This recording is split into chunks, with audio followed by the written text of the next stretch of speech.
안녕하세요. 제가 지난달에 교재를 드릴 때 느헤미야 5장에 있는 말씀을 드렸던 것으로 기억을 합니다. 느헤미야 5장을 통해서 느헤미야가 총독으로서 마땅히 취해야 할 권리들을 취하지 않고 그것을 기꺼이 포기했을 때 하나님께서 역사하시는 그런 장면들을 함께 나누었습니다. 오늘 그 느헤미야와 함께 또 어두운 시대를 살아갔던 다른 리더가 있습니다. 에스라인데요. 오늘은 에스라서 본문을 통해서 에스라 역시도 보이지 않는 것들을 위하여 눈에 보이는 것들을 포기했던 그런 경험이 있습니다. 그래서 오늘 에스라 본문 8장을 통해서 함께 에스라서를 교제하기를 원합니다. 구약 성경 에스라서 8장입니다.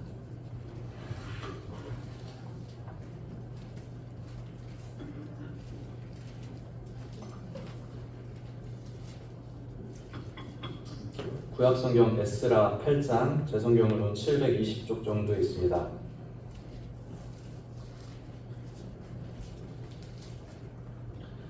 먼저 본문을 교제하기 앞서서 함께 좀 에스라서의 배경과 1장부터 7장까지 일어났던 일들을 간략하게 좀 말씀을 드릴 필요가 있을 것 같습니다. 이스라엘 왕국은 솔로몬 왕 이후에 두 개로 분열이 되었었죠. 북이스라엘과 남유다로 나누어졌습니다. 그런데 북이스라엘이 먼저 멸망하게 됩니다. 우리가 잘 알고 있는 것처럼 아수르에 의해서 예수님 오시기 700여 년 정도에 먼저 멸망을 하게 됩니다. 그리고 혼자 남아있던 남유다 왕국도 예수님 오시기 580년 정도에 멸망을 하게 되죠. 바벨론 왕국에 의해서. 그 바벨론 왕국에 의해서 멸망을 하는데 우리가 잘 알고 있는 느부갓네살 왕이 등장합니다. 그래서 바벨론이 남유다 왕국을 멸망시킨 이후에 많은 사람들을 바벨론으로 포로로 잡아갑니다. 그렇게 해서 이제 시간이 흐른 후에, 그렇지만 그 바벨론 왕국도 새로 등장한 강자 왕국이 또 있었습니다. 바사라고 성경에 기록한 페르시아입니다. 페르시아에 의해서 바벨론이 또 멸망하게 되고, 그 포로로 잡혀간 유다 왕국의 백성들은 이전에는 바벨론의 속국이었다가 이제는 바사의 속국으로, 바사의 포로로 그대로 이제 남아있게 되는 것이죠. 그리고 그 유다 왕국을 지배했던 바사의 고레스 왕이라는 왕이 있습니다. 이 고레스 왕의 시대에 하나님께서 고레스 왕에게 특별한 말씀을 주십니다. 고레스 왕에게 하나님께서 어떤 영감을 주시냐면 포로로 잡혀왔던 이스라엘 백성들을 다시 돌려보낼 것을 말씀하시고, 그리고 그들에게 성전을 건축하게 할 것을 말씀하십니다. 당시 바사는 고대 근동지방, 이라크, 시리아, 오늘날의 터키 지역까지 정말 넓은 영토를 다스리던 대단한 강대국이었어요. 그 강대국의 통치자였던 고레스 왕에게 하나님께서 이스라엘 백성들을 통해서 성전을 건축하게 할 것을 말씀하십니다. 그래서 그들이 바벨론의 시대에 느부갓네살 왕에게 포로로 잡혀왔던 이스라엘 백성들이 50년 만에 고레스 왕의 시대에 이스라엘 백성들이 귀환을 하게 됩니다. 이것을 성경에서 1차 포로 귀환이라고 부르죠. 자, 그렇게 돌아간 백성들이 이제 있었고, 그리고 고레스 왕의 뒤에 있던 왕 중에 다리오 왕이라는 또 왕이 등장합니다. 이 다리오 왕은 그 돌아간 백성들이 성전을 건축할 수 있도록 또 지원을 아끼지 않았어요. 하나님께서도 다리오 왕을 사용하셨던 것입니다. 그래서 다리오 왕의 시대에 비로소 무너졌던 솔로몬의 성전이 완전히 준공을 하게 돼요. 그리고 그 다리오 왕의 또 뒤를 이어서 이따가 본문에 나올 테지만 아닥사스다라는 왕이 등장합니다. 같이 이제 마찬가지로 바사, 페르시아의 왕이었던 것이죠. 이 아닥사스다 왕의 신하 중에 한 명이 우리가 함께 갈 에스라입니다. 성경에 기록하기로 에스라는 모세의 율법에 익숙했던 학자라고 기록하고 있어요. 그리고 이 에스라는 아닥사스다 왕의 엄청 놀라운 신임을 얻었던 것으로 보입니다. 왜냐하면 성경에 기록된 표현처럼 그가 왕께 구하는 것은 다 받은 자였대요. 학자들은 에스라가 이 페르시아의 법률 자문이나 혹은 어떤 왕의 자문 역할을 했을 것으로 이제 보고 있습니다. 그가 무슨 일을 했는지 정확하게 기록되어 있지 않지만 어쨌든 그는 학자였고 모세의 율법과 하나님 말씀에 의해서 굉장히 특별한 재능을 가지고 있었어요. 그리고 왕은 그를 놀랍도록 신임했다는 것입니다. 이 아닥사스다 왕이 에스라서 7장에서 에스라에게 명령하는 장면이 나옵니다. 무엇을 명령하냐면 에스라가 당시 바사 제국의 수도였던 바벨론에 남아있던 이스라엘 백성들을 원하는 만큼 데리고 갈 것을 말하고, 그리고 에스라가 원하는 만큼 물건을 가져갈 것을 말합니다. 그리고 아주 많은 금은보화를 왕의 곳간에서도 내어주면서 이제 너희 백성들과 돌아가서 준공된 그 성전에서 너희 하나님께 예배를 드려라. 이게 아닥사스다 왕의 명령이었습니다. 에스라서 1장부터 7장까지 이 페르시아라는 제국의 3명의 왕이 등장합니다. 고레스 왕, 다리오 왕, 아닥사스다.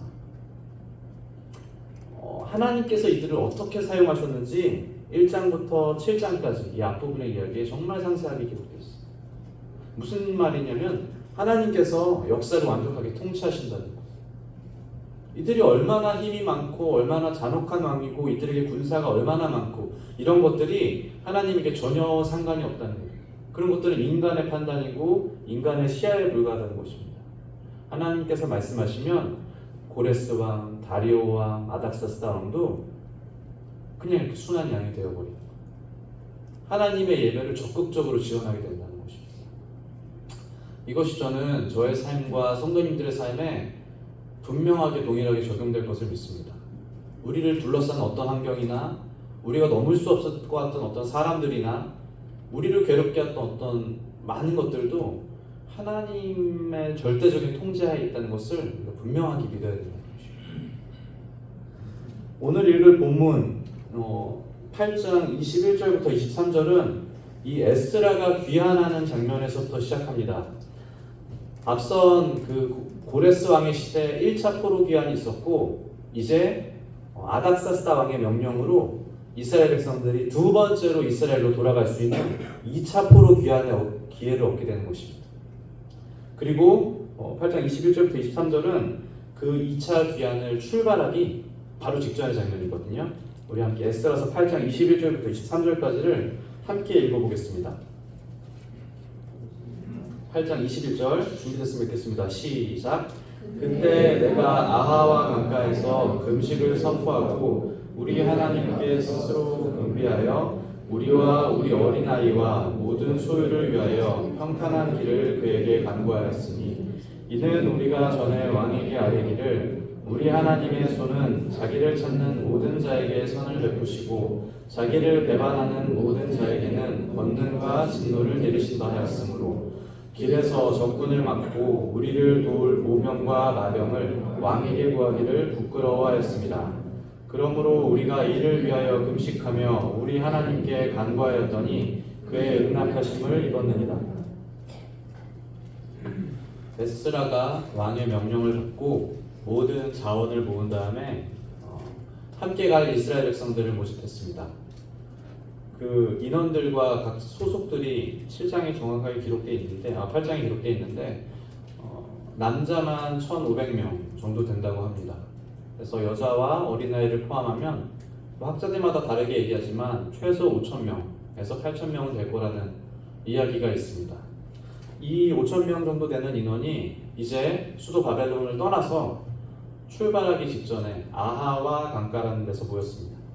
아하와 강은 수도 바벨론에서 멀리 떨어지지 않은 유프라테스 강의 한 줄기입니다. 이제 그들이 이 강에서 여정을 시작하기에 앞서서 집합을 하게 된 것이죠. 성경에서 강을 건너는 일이 많이 나옵니다. 그리고 그 모든 일에는 대부분 명확한 상징성이 있습니다. 우리가 잘 알고 있는 것처럼 야곱이 약복강을 건넌다든지 혹은 이스라엘 백성들이 모세와 함께 홍해를 건넌다든지 여리고성을 앞에 두고 요단강을 건넌다든지 성경에서 강을 건너는 장면이 많이 나오죠. 대부분 강을 건넌다는 것은 뒤편에 있는 것들과의 완전한 이별을 의미하고 그리고 앞에 이제 건너편에 새로운 것들을 맞이한다는 의미로 받아들입니다. 그렇죠? 이들이 바벨론을 떠나서 지금 아하와 강을 건넌다는 것은 이들에게 있어서 이렇게 큰 의미를 가진다고 생각을 하게 되는 것이죠. 이들이 바벨론을 떠난 날짜에 대해서 성경에서 정확하게 기록합니다. 어떻게 기록하냐면 7장 8절을 보실까요? 7장 9절. 첫째 달 초하루에 바벨론에서 길을 떠났고 라고 기록하고 있죠. 첫째 달 초하루 1월 1일을 의미하는 것입니다. 이들이 아하와 강에서 이제 떠날 때가 정월 1월이었다는 거예요. 정월의 유래에 대해서 우리는 어디서 한번 들어본 적이 있었을 것입니다. 정월, 이스라엘 민족이 이게 정월이라고 부르는, 그들의 말로 아비벌이라고 부르죠. 이것은 태양력으로 사실 4월에서 5월 사이입니다. 그렇지만 이들이 이것을 정월로 선택한 이유, 그 유래는 6월절에서부터 비롯된 것을 알고 계실 거예요. 하나님께서 6월절을 떠나기 전에 그 전날 밤 모세와 아론을 부르셨어요. 그리고 그들에게 분명히 말씀하셨어요. 너희들이 이집트를 떠나는 이날을 너희들의 첫 달, 첫 해, 첫 달로 하라고 말씀하셨어요. 무슨 말이냐면 그들이 이전에 이집트에서의 노예로서의 삶을 완전히 종료해버리고 이제는 그들이 새롭게 출발한다는 거예요. 하나님의 백성으로, 하나님의 군사로 그들이 새로운 여정을 시작할 때 하나님은 그들에게 새로운 달을 주셨어요. 그래서 그들이 아비벌이라고 부르는 거예요. 본문의 이 1월은 그들이 말하는 그 아비벌, 정월을 말합니다. 즉 에스라와 일행은 첫 달, 첫날 바벨론을 떠나면서 마치 6월절에 이스라엘 백성들이 그랬던 것처럼 이제 새로운 삶으로 출발하는 중이라는 거예요. 이것이 상징하는 건 매우 분명한 거예요. 그들이 이제 바벨론에서의 생활을 완전히 청산하고 하나님을 예배하는 삶으로 돌아가기를 결단한다는 거예요. 한편으로는 이들이 아와 강을 건넌다는 것은 바벨론의 화려한 문화와 그들이 섬겼던 우상과 어떤 풍족한 생활과 이런 것들로부터 완전히 이별하고 이제는 광야의 순례길로 그들이 들어가기를 선택한다는 거예요. 그들은 지금 그 길목에 있는 거예요. 아하와 강가에서. 당시 바벨론은 제가 설명하지 않아도 잘 알 거예요. 여러분들께서 이 당시 페르시아의 바벨론이라는 수도는 세계에서 정말 강력한 도시였어요. 어떤 사람들이 말하기를 오늘날의 뉴욕과 런던을 합한 정도의 규모라고 말했습니다. 세상의 모든 문화가 이곳에 모이고 세상의 모든 부와 세상의 모든 권력이 여기에 집중되어 있었어요. 왜 시대마다 세계를 움직이는 강력한 왕국들이 등장하잖아요. 이 당시에 에스라 8장에서는 이 바사의 바벨론이라는 이 수도가 바로 그곳이었습니다. 얼마나 많은 것들이 있었겠습니까? 온갖 부귀와 영화와 어쩌면 이스라엘 백성들은 포로였지만 사실은 고국에서의 어떤 금욕적이고 통제된 삶보다 이 바벨론에서의 삶을 더 즐겼을지도 모릅니다. 사실 그것이 바벨론이 이들을 포로로 잡아온 이유이기도 해요. 이들에게 있어서 민족성을 완전히 말살시키는 가장 좋은 방법은 무엇이냐면 자신들의 놀라운 문화 속에 그들이 젖게 만드는 거거든요. 많은 침략 국가들이 이러한 방법을 쓰잖아요. 우리가 일본이 우리나라에 했던 것처럼 지식인들과 당시의 리더들을 본국으로 데려가는 거예요. 그래서 우리가 얼마나 뛰어난 국가인지 보여주는 거거든요. 바벨론은 그런 국가였어요. 그런 도시였어요. 포로 귀환한다는 것은 이들이 예루살렘으로 다시 돌아간다는 것은 정말 철저하게 자발적인 행동이었습니다. 누구도 강요하지 않았고 돌아가고 싶은 사람들은 페르시아에서 예루살렘으로 돌아가는 거예요. 이것은 그들이 선택하고 원하는 사람들이 함께 간다는 거예요. 얼마나 자발적이었냐면 15절에 나오는데 출발하려고 강가에 모였거든요. 근데 레위 사람들이 하나도 없었어요. 아니 이들이 예배를 하러 가야 되는데 레위 사람들이 없었다는 거예요. 그래서 수소문에서 막 레위 사람들을 또 모읍니다. 이렇게 포로 귀환은 이스라엘 백성들에게 자발적이고 선택할 수 있는 행동이었다는 거예요. 바벨론이 더 좋은 사람들은 바벨론에 남을 수 있는 거예요. 남았습니다, 실제. 지금 귀환하려는 사람들은 예루살렘에 대단한 애정이 있는 사람들은 아닙니다. 왜냐하면 지금 2차 포로기한의 시대는 이들이 포로로 잡혀온 지 150년이 지난 시기예요. 무슨 말이냐면 이들은 이민 2세라는 거예요. 이들은 애초에 예루살렘으로부터 포로로 잡혀온 사람들이 아니고 잡혀온 부모들 밑에서 바벨론에서 태어난 이민 2세라는 거예요. 이들은 예루살렘에 대한 추억이 전혀 없습니다. 성전 예배에 대한 기억도 없어요. 하나님이 그들을 어떻게 지키셨는지 그들이 눈으로 보고 배운 바가 없단 말이에요. 물론 부모로부터 그것을 듣고 배우고 기억하면서 살았겠지만 이들의 신앙에 있어서 어쩌면 예루살렘보다 바벨론이 그들의 마음의 고향이라는 것입니다. 그들이 예루살렘에 대한 향수가 있었겠습니까? 무슨 추억이 있어서 그들이 일로 돌아가고 싶었겠습니까? 부모님으로부터 많이 들었을 거예요. 예루살렘이 우리의 본향이고 거기가 우리가 돌아가야 될 집이고 거기엔 우리의 성전이 있고 거기가 너희들이 장래 예배할 곳이다. 아마 포로로 잡혀온 이스라엘 백성들은 많이 얘기를 해줬을 거예요. 자녀들에게. 신앙이 있는 부모들은. 그렇지만 그 말만 믿고 가기에는 시간이 많이 지났다는 거예요. 그리고 그 말만 믿고 가기에는 그것은 너무 멀다는 거예요. 앞에 있는 길이 옳은 길인 걸 알지만 그것을 선택하기에는 내 뒤에 있는 것들이 너무 화려해요. 앞으로 나아가야 할 길이 내가 고향으로 돌아가야 되는 길인 걸 알지만 내 뒤에 있는 내가 태어나고 자란 이 바벨론은 너무 나에게 풍족하고 안락한 고향이라는 것입니다. 이것은 마치 우리가 걸어가야 될 신앙생활의 모습을 보여주는 것이기도 합니다. 우리가 그리스도인으로서 마음껏 누리던 우리의 나고 자란 이 땅에서의 삶을 청산하고 이제 하늘의 도성으로 향하기로 결정했을 때, 예수님을 믿기로 결단했을 때, 그때 우리는 제법 용감했어요. 예수님이면 된다. 예수님이면 우리가 다 버릴 수 있다. 라고 생각하면서 아마 심내에 순종하셨을 거예요. 그렇지만 정작 그 길에서 수많은 사람들이 이 강가에서 갈등하게 되는 것입니다. 막상 출발하려고 하지만 우리들의 이전의 삶이 너무나 안락해 보이고 너무나 풍족해 보이고 내가 걸어가야 할 길은 너무나 보이지 않는 길이라. 예루살렘으로 돌아가야 하지만 우리가 가야 할 그 본향으로 가야 하지만 그곳은 우리가 본 적도 없는 곳이란 말이에요. 천국 보신 분 계십니까? 성도님들 가운데 우리가 가야 할 길, 우리에게 주어진 그 약속의 땅을 보신 분 계십니까? 우리가 말씀을 믿고 그 부르심에 따라서 순종하지만 우리 가운데 아무도 그 천국을 눈으로 본 사람은 없다는 거예요. 그렇지만 이 땅은 눈에 보인단 말입니다. 우리가 떠나야 할 이 땅은 우리 눈에 분명히 보인단 말입니다.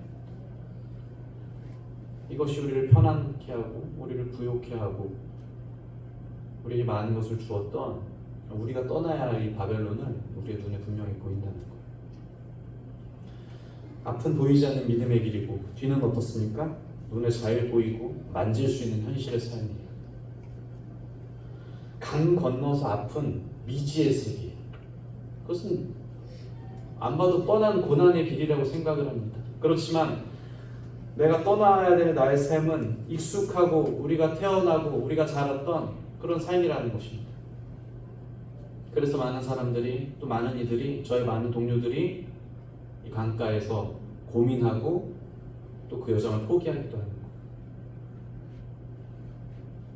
그렇지만 정말로 물어보겠습니다. 바벨론은 그들이 떠나지 못하고 있는 이 페르시아의 수도 바벨론은 정말로 풍요롭고 안락한 곳입니까? 아니요, 그렇지 않아요. 왜냐하면 하나님께서는 이미 이들이 귀환하기 수백 년 전부터 예레미야 선지자를 보내서 이스라엘이 다시 회복할 것을 말씀하시면서 그들이 믿고 있는 그 바벨론이 어떻게 멸망할 것인지를 계속 선포하셨어요. 수많은 선지자들로 하여금 이 바벨론이 지금은 무너질 것 같지 않은 이 바벨론 제국이 이 페르시아가 반드시 무너질 것이라는 것을 계속해서 선포했다. 다시 말하자면 이 바벨론은 실은 멸망하도록 정해져 있는 도성이라는 거예요. 이것은 불타서 없어지도록 이미 예정되어 있는 도성이라는 것입니다. 그들이 그곳을 떠나서 하나님을 예배하도록 이스라엘로 성전으로 가야 된다는 거예요. 베드로후서 말씀에 대해 우리가 사는 이 땅을 어떻게 표현하고 있는지 아실 것입니다. 우리가 살고 있는 이 땅에 대해서, 바벨론이 아니고 이 땅에 대해서 이제 하늘과 땅은 불사르기 위하여 간수하신 바 됐다 그랬어요. 기억하시죠? 우리가 살고 있는, 우리가 떠나지 못하고 있는, 우리가 미련을 가지고 있는 이 땅은 바벨론과 마찬가지의 운명이라는 것입니다. 불사르기 위하여 잠깐 보관하고 있는 거예요. 심판과 멸망의 날까지 보존하셨다라고 했어요. 우리가 지금 갈까 말까, 떠날까 말까 고민하고 있는 여기는 뭐냐면 마치 소돔과 고모라가 됐던 것처럼 멸망하도록 이미 정해져 있다는 거예요. 바벨론과 똑같은 운명이에요. 신앙의 삶이란, 그래서 그리스도인의 삶이란 이렇게 막 아까운 버리지 못하는 것을 억지로 버리는 삶이 아니라는 거예요. 이것은 오히려 살 길을 찾아 떠나는 이성적으로도 당연한 판단의 삶이라는 거예요. 앞에 무너지지 않을 본향으로 돌아가는 것이 어떻게 보면 이성적인 판단 아닙니까? 그렇죠. 불에 타도록 간수되어 있는 이 땅을 떠나서 절대로 멸망하지 않을 그 도성으로 돌아가는 삶이 신앙의 삶이고 또한 그리스도인의 삶이라는 것입니다. 우리가 믿음의 길을 걸어갈 때 저도 그렇지만 많은 사람들이 크게 착각하는 것이 있습니다. 그것이 무엇이냐면 특별히 젊은 청년들이 그래요. 우리 젊은 청년들이 믿음의 길을 걸어갈 때 착각하는 게 있어요. 아, 이것도 못하고 저것도 못하고 이것도 포기해야 되고 저것도 버려야 되고 저기에는 가지 못하게 하고 이것은 하지 못하게 하고 더 편하고 더 좋고 더 화려한 것을 억지로 떠나야 된다라고 착각한단 말이에요. 마치 신앙의 삶이 무슨 대단한 고행길처럼 어깨가 푹 좁아서 추적추적 걸어간단 말이에요. 끌려가는 사람들이죠. 가지 못해야 될 길을 가는 거죠. 집에 더 좋은 것이 있는데 억지로 끌려 나와서 이렇게 추적추적 걸어가. 아니 집이 더 좋으면 여기 머무르면 되는 일 아닙니까? 그게 좋으면 거기 있으면 될 일이에요. 그런데 그건 분명히 우리가 기억해야 합니다. 내가 좋다고 생각했던 그곳은 반드시 불살라서 없어진다는 거예요. 그것은 반드시 멸망한다는 거예요. 거긴 멸망하도록 이미 정해져 있다는 거예요. 내가 아끼던 것들, 내가 좋아하던 것들 반드시 썩어질 거예요.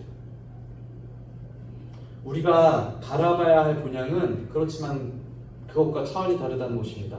성경에 기록된 표현을 빌리자면 바울이 말하기를 우리는 썩지 아니할 것을 얻고자 하노라 라고 말했습니다. 썩지 아니할 것을. 바벨론에 있는 것과 분명히 비교되는 영구한 도성, 그것이 우리가 향하는 곳입니다. 이것이 우리가 이 건너야 할 아하와 강가에서 머뭇거리지 않아야 되는 이유라는 거예요. 강을 건너시겠습니까? 건너지 않겠습니까? 우리는 이 강을 결단함으로 건너야 되는 거예요. 영구한 도성을 향해서 우리가 바라봐야 될 상급을 향해서 바벨론을 떠나면서 우리가 버려야 될 것들을 버리면서 그것이 저와 성도 여러분들이 함께 걸어가는 신앙의 삶의 본질이라는 것입니다. 이제 이 아하와 강에서 믿음의 여정을 떠나기 전에 에스라와 일행들이 무엇을 하고 있는지 함께 읽으셨을 거예요. 21절에 기록한 것처럼 그들이 무엇을 하고 있는지 한번 다시 보시겠습니다.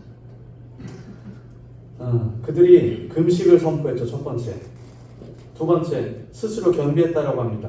그리고 그들은 간구하였다라고 해요. 그들은 금식하고 겸비하고 간구하였습니다.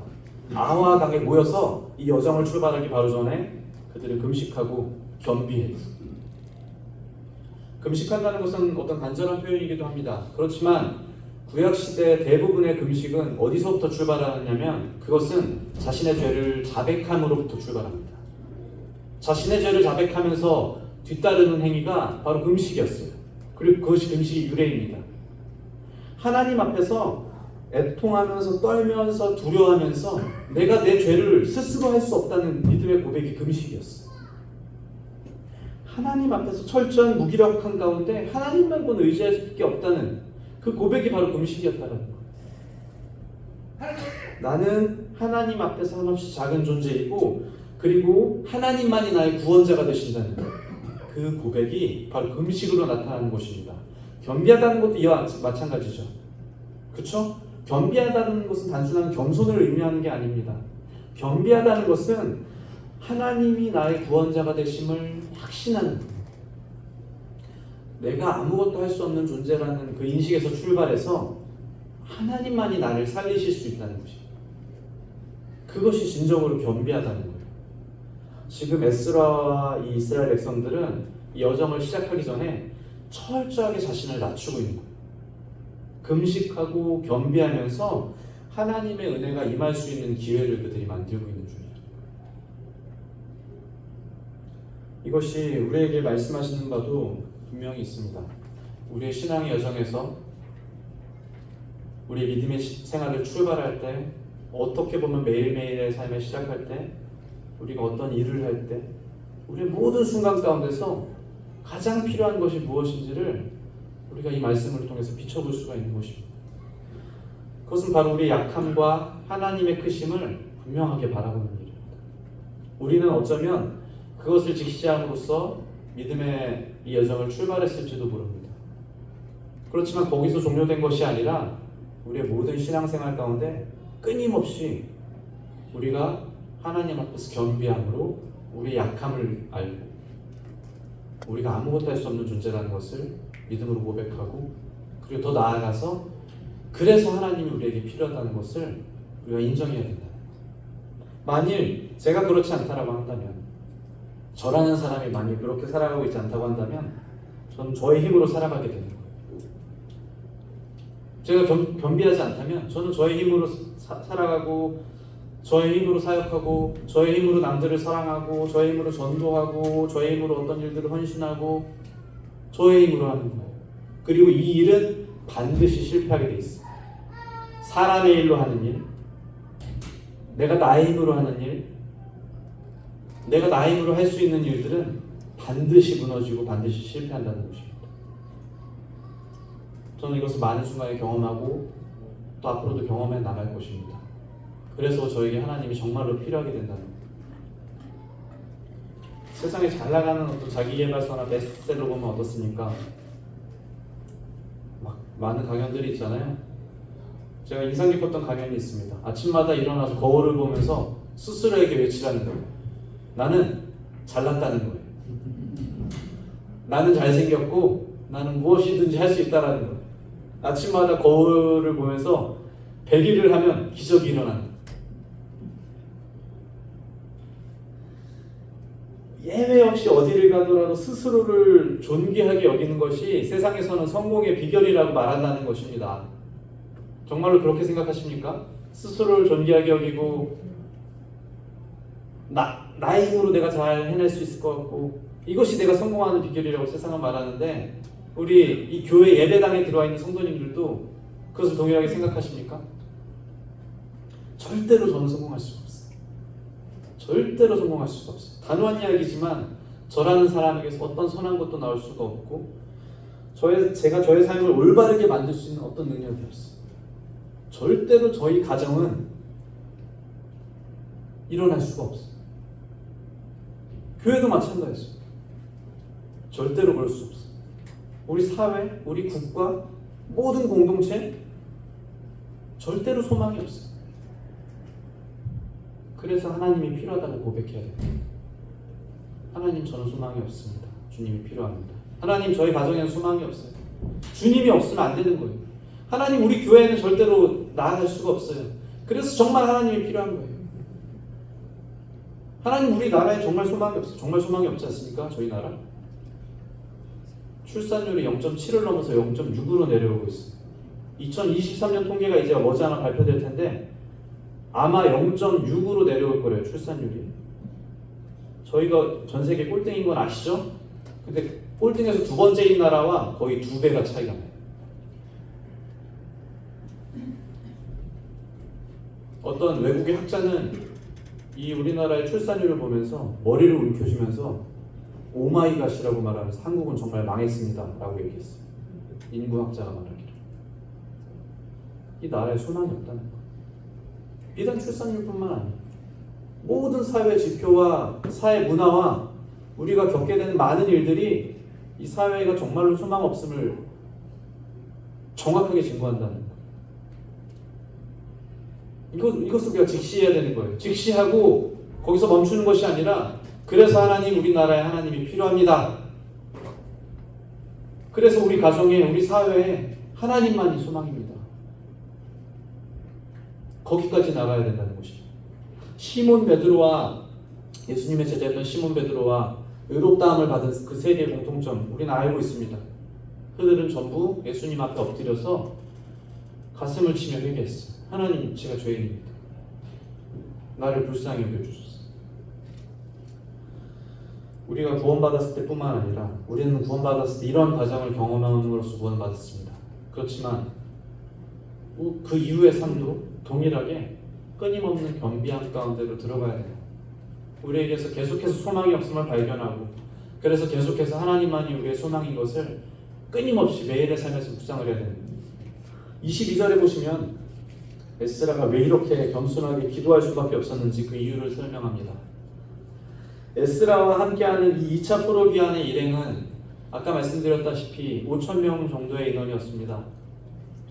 그들은 잘 훈련된 군사도 아니었고 그들은 대다수의 어린아이와 여자들도 그들 일행에 동행했어요. 그리고 또 이들은 엄청나게 많은 금은보화를 가지고 있었거든요. 그 뒤쪽에 나오지만 이들이 가지고 있었던 그 보물의 양이 은이 650달란트, 금이 100달란트 막 이렇게 이야기합니다. 그리고 수많은 금은보화들, 존귀한 것들, 비싼 그릇들. 은이 오늘날 단위로 환산하면 약 22톤이에요. 금이 3톤이에요. 이 5,000명의 인원이 이 많은 보물을 가지고 이제 여행을 하는 거예요. 바벨론으로부터 예루살렘까지. 오늘날 거리로 약 1,500km 정도 되고 이들은 이 거리를 4달 동안 여행했습니다. 정월 초하루에 출발해서 7장에 있는 것처럼 5째 달 초하루에 예루살렘에 이르렀다는 됐어요. 꼬박 4달이 걸렸어요. 1,500km를 이들이 많은 보화를 가지고 여행하면서 그들에게 어린아이와 여자들도 동행했다. 이 모든 종합적인 상황이 무엇을 의미했냐면 그들은 반드시 위험에 처할 수밖에 없다는 것이죠. 이건 이미 정해져 있다는 거예요. 이스라엘 백성들이 많은 보물을 가지고 예루살렘으로 간대 이런 소문이 분명히 퍼질 것이고 그런 소문이 퍼지지 않다고 하더라도 그들이 건너야 되는, 그들이 통과해야 되는 그 많은 곳에 수많은 약탈자들과 그들에게 적대적인 민족들과 그들의 원수들이 곳곳에 도사리고 있는 거예요. 아무것도 없어도 그들이 위험할 텐데 이 많은 보물을 가지고 지금 출발한단 말이에요. 이건 자살행위 아닙니까? 반드시 병사가 필요한 거예요. 그래서 군사 없으면 이것은 말이 되는 그런 여행이 아니라는 것입니다.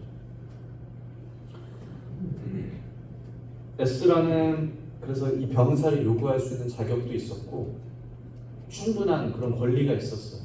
아닥사스다 왕은 에스라에게 네가 원하는 대로 다 구하라고 했어요. 무엇이든 내주겠다. 예루살렘으로 돌아가는 길에 성전에서 예배하는 길에 필요한 것들은 내가 다 내주겠다. 그가 심지어 뭐라 그랬습니까? 왕의 창고에서 열어줄 테니 가져가라. 왕의 저장고를 열어줄 테니 가져가라. 그러니까 왕에게 병사를 구하는 건 전혀 문제되는 일이 아니었고 당연히 그랬어야 된다. 누가 봐도라도 이것은 당연한 일이라. 그렇지만 그가 그렇게 할 수 없었어요. 왜 그랬겠습니까? 22절에 기록된 것처럼 우리가 전에 왕에게 이르기를 우리 하나님의 손은 자기를 찾는 모든 자에게 선을 베푸시고 자기를 배반하는 모든 자에게 권능과 진노를 내리신다 하였으므로 이게 지금 에스라가 왕에게 평소에 하나님에 대해서 이렇게 간증했다는 거예요. 우리 하나님은 우리를 도우시는 분입니다. 우리 하나님은 자기를 막는 자들을 진노를 내리시는 분입니다.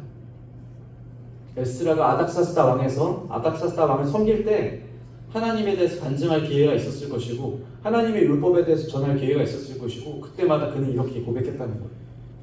하나님은 자기를 찾는 자들을 지키시는 하나님입니다. 이렇게 말해놓고 하나님이 아닌 왕의 도움을 구한다는 것은 에스라가 생각하기에도 뭔가 좀 속된 말로 하겠습니다. 가오가 빠지는 일이라는 거예요. 이건 스스로 생각하기에 부끄러운 일이라는 겁니다. 그리스도인으로서 가장 그리스도인답지 않을 때가 언제인 줄 아실 겁니다. 우리는 이 많은 순간을 그것을 경험합니다. 그리스도인으로서 그리스도인답지 않을 때 그것이 무엇이냐면 우리의 말과 우리의 행동이 일치되지 않는 시점입니다. 바로 그 시점입니다. 하나님을 믿는다고는 하는데 우리가 다른 것을 의식합니다. 제가 입으로는 막 믿음을 이야기하는데 저의 삶은 실제적으로 불신앙이 있을 때 그때 저는 그리스도인으로서 그리스도인이 아니게 되는 거예요. 입으로는 사랑을 이야기하는데 제 삶은 형제를 사랑하고 있지 않을 때, 입으로는 하나님 하면서 저의 삶이 다른 것을 바라보고 다른 것을 목표해서 달려가고 있을 때, 그때 제 삶이 그리스도인이지만 그리스도인이 아니게 되는 순간이라는 거예요. 신앙의 고백과 제가 정말로 추구하는 바가 다를 때 그 이질적인 시점에서 그리스도인은 간증을 잃어버리게 되는 것입니다. 만약에 에스라가 아닥사스다 왕에게 병사를 구했다. 이것은 에스라가 자신의 간증을 버리는 행동이 되는 것이죠. 이것만큼 이 그리스도인이라는 명예로운 가치를 떨어뜨리는 일이 우리 가운데 존재할 수가 없다는 거예요. 성도가 간증을 잃어버린다? 그리스도인들이 신앙의 간증을 잃어버린다? 우리가 무엇으로 도대체 하나님을 전할 수 있겠습니까? 에스라가 제일 걱정하고 경계하는 게 바로 이 간증이 무너지는 거였어요. 자신이 입으로 말하고 자신이 왕에게 선포했던 것들을 그가 잃어버릴까 두려웠다는 거예요. 성도님들 간디가 했던 말, 유명한 말 들어보셨을 것입니다. 인도에서 가장 존경하는 그 간디가 뭐라 그랬습니까? 나는 그리스도를 좋아한다 그랬어. 그렇지만 그리스도인은 경멸한다 그랬어. 그러면서 이렇게 덧붙였습니다. 그들은 그렇게 살지 않기 때문이다. 우리에게 간증이 얼마나 중요한 문제입니까? 간증이 무너지면 우리가 나타나야 되는 그런 십자가 역시 무너진다는 거예요. 제가 회사 생활을 10여 년 했습니다. 10여 년 동안 회사 생활을 하면서 정말 고민하고 정말 어려운 게 사실은 이 부분인 거예요. 회사에서 그 믿지 않는 사람들과 함께 생활하면서 함께 많은 일들을 할 때 아무렇지도 않게 행하는 수많은 일탈들이 있거든요. 예를 들면 뭐 출장비를 조금 더 받는다든지, 뭐 예를 들면은 초과 근무 수당을 조금 더 땡겨 받는다든지, 예를 들면 회사의 물건을 아무렇지도 않게 가져온다든지. 저도 그런 적 있어요. 예를 들면 함께 모여서 상사의 후욕을 한다든지, 예를 들면 끊임없이 업무에 대해서 불평하고 저주하고 불만을 내뱉는다든지. 아무렇지도 않게 제가 이 일에 동참하다가 문득 느끼게 되는 거예요. 내가 이 일에 동참해도 되는 거야? 그리스도인들이 이 일에 아무렇지도 않게 동참할 때 그때가 십자가가 무너지게 되는 순간이에요. 또 교회 다닌다면 너 왜 그래? 아무도 이런 말 저에게 하는 사람 없었어. 너 하나님 믿는다면서 왜 맨날 돈 얘기만 해? 너 그리스도인들은 맨날 감사한다면서 왜 맨날 불평만 해? 그리스도인들은 하나님이 지켜주신다면서 너 왜 맨날 걱정만 해? 아무도 저에게 이런 말 한 사람 없었어요. 그렇지만 설령 이런 말들을 직접 하지 않더라도 분명히 이런 시선이 반드시 저를 향해 있었을 거예요. 그게 사람들이 그리스도인들을 보는 시각이란 말입니다. 에스라가 아닥사스다 왕에게 병사를 요청했다고 한들 아닥사스다 왕이 너 하나님이 지켜주신다며 이렇게 말하지 않았을 거예요. 순순히 병사를 내주고 축복해줬을 것입니다. 그렇지만 언젠가 문득 생각을 하겠죠. 바로 그때 그리스도인의 간증이 무너진다는 거예요. 하나님 아무것도 없네. 하나님이 지켜주신다는 사람들도 다 군사를 의지하는구만. 이게 아닥사스다 왕이 언젠가 에스라를 바라보면서 떠올렸을 생각이었을지도 모른다는 거예요. 제가 한 두어 달 전에 밤에 잠을 자는데 집에서 11시 반이 넘었습니다.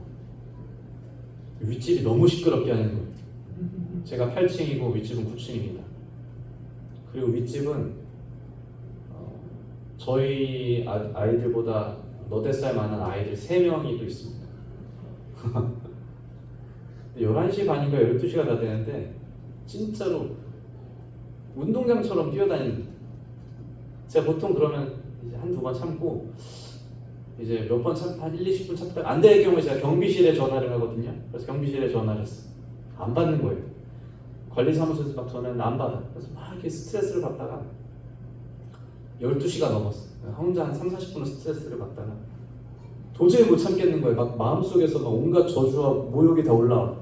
그래서 옷을 입었습니다. 제가 위에 올라가려고 문을 걷어 차려고 진짜로 문을, 그래서 밤 12시가 넘는 그 시점에 문을 열고 계단을 통해서 올라왔어요. 문을 걷어 차려고 가서 이제 진짜 다 보내버려야겠다고 딱 갔는데 제가 803호고 903호거든요. 903호 위에 명패가 붙어있는데 호산나 교회라고 붙어있는 거예요. 제가 그걸 보면서 고민을 10초 했어요. 교회 다니네? 근데 윗집도 제가 교회 다니는 거 알거든요. 잠깐 내가 여기서 눈을 차면은 이해는 하겠지. 그렇지만 언젠가 이 사람들이 나를 볼 때 이 신앙에 대해서 뭐라고 생각하실 건지에 대한 고민이 먼저 들었어요. 그래서 그냥 내려왔어요. 그래서 저희 아내가 저한테 물어봤어요. 왜 그냥 내려왔냐고. 그래서 제가 별말은 안 하고 윗집에 호산나 교회가 붙어있더라고. 그러고 그냥 귀 막고 잤어요. 우리에게 정말 중요한 게 무엇이냐는 거예요. 한순간에 분노를 표출하는 거, 한순간에 어떤 잠깐의 이익을 누리는 거, 잠깐 받아야 될 내 권리를 찾는 거, 어떤 물질적인 이득을 조금 취하는 거. 아니, 그런 것보다 더 중요한 거는 우리의 간증을 지켜내는 거예요. 이건 한번 잃어버리면 주워 담을 수도 없고 이것이 무너지게 되면 십자가가 무너지게 되는 거라는 거예요. 우리의 자존심보다도 우리의 어떤 실리보다도 정말 지켜야 되는 것, 그것을 지금 에스라가 지키는 중이라는 거예요. 에스라가 자신의 입으로 주장한 자신의 신앙을 지키기 위하여 간절하게 기도하겠다는 것입니다. 만일 저도 그렇고 우리 성도님들도 그렇고 에스라처럼 자신의 간증을 위해서, 자신의 간증 신앙을 지키기 위해서 기도한다면 하나님께서 틀림없이 응답하실 거예요. 다른 기도는 차처하더라도 이 신앙을 지키기 위해서, 나의 간증을 붙들기 위해서 하는 이 기도는 하나님께서 분명히 응답하실 거예요. 믿음으로 고백하고 그 고백을 지키기 위한 기도는 분명히 응답한다는 거예요. 실제로 많은 신앙의 선배들이 그렇게 기도했어요. 우리 시편만 보더라도 다윗왕이 어떻게 기도합니까? 하나님은 자기를 찾는 자에게 선을 베푸신다면서요. 저 좀 도와주세요. 하나님은 저의 원수들을 벌하신다고 하셨잖아요. 저 좀 지켜주세요. 모세도 그랬고 많은 사람들이 그렇게 기도해요. 하나님, 저 이렇게 내버려두면 하나님의 이름이 가려집니다. 하나님의 영광이 가려집니다. 그러니까 지금 이렇게 하시면 안 돼요. 많은 사람들이 이 간증을 지켜내기 위해서 하나님께 기도한단 말입니다. 하나님의 영광을 가리지 않기 위해서. 이렇게 기도할 때 분명하게 하나님께서 응답하실 거예요. 우리의 신앙의 여정 가운데 언젠가, 지금도 그럴지도 모르지만 반드시 이 신앙의 간증을 지키기 어려운 순간이 분명히 있게 될 것입니다. 그때 우리는 기도해야 된다. 우리 신앙의 간증을 지키기 위해서, 하나님의 영광을 붙들기 위해서, 십자가가 무너지지 않기 위해서 우리는 분명히 기도해야 된다. 하나님, 제가 하나님은 선하신 분이라고 예배 때 많이 불렀거든요.